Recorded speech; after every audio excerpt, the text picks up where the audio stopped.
นอนน้ำลูกประสูบริการไฟฟ้าเกียรติอันไฟสีดับขึ้นมาดับขึ้นก็เปิดมาเนี่ยนะ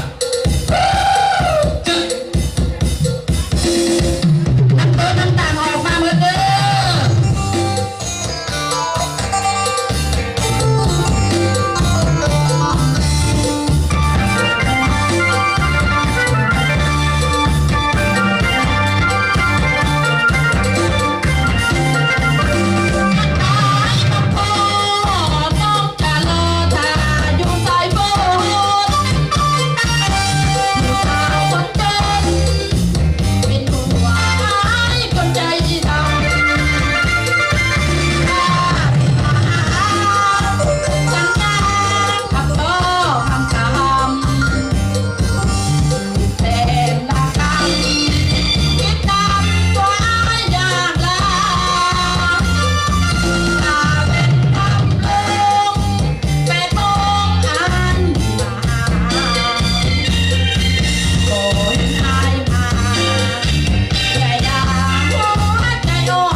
เด้อพี่น้อง พุ่นมาหอมแก้มในเท่าไหนจักบาทหนึ่งสุดก่อนงานดองนั่งหลัดตาคอยเอาเพิ่นคอยเหยื่อคนเท่าหอมแก้มกันโอ้ยคอยเป็นคนดีหรือคนบ่ดีเนาะวะหอมแล้วแหละเอาคอยลืมเบิ่งโอ้ยเหือกมันจะแตกเป็นแตนเห็นลูกเห็นหลานหอมแก้มกันกระดาษเอาวันตีเขายาวอันนี้เอาเปลี่ยนทางผู้ชายไปอยู่ทางกลางผู้หญิงอยู่ขอบระเบียบมันอันเคยพอดีขนาดหอมแก้มไปเท่าอันนั้นใช้อันนั้นเจ้าของเครื่องมาปรับอันนั้นตัวเจ้าออกมาให้แน่มาเล่นเครื่องให้แน่ยุดใช้หน่อยอันนี้เรายังไปอยู่มาแล้วมาแล้ว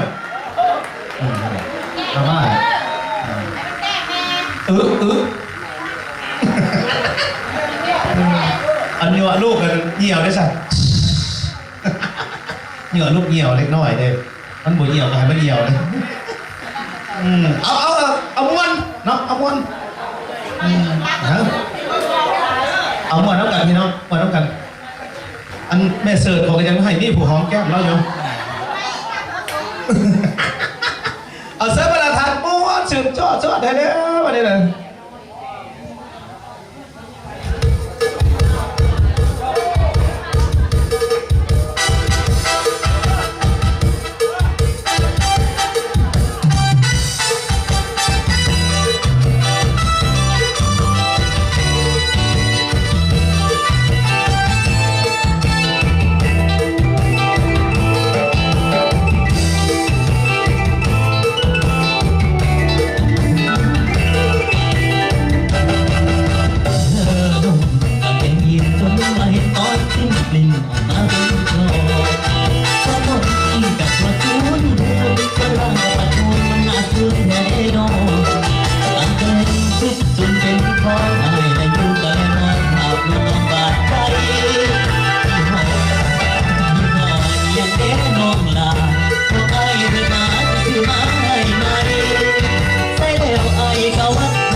เสียนมอบให้เคย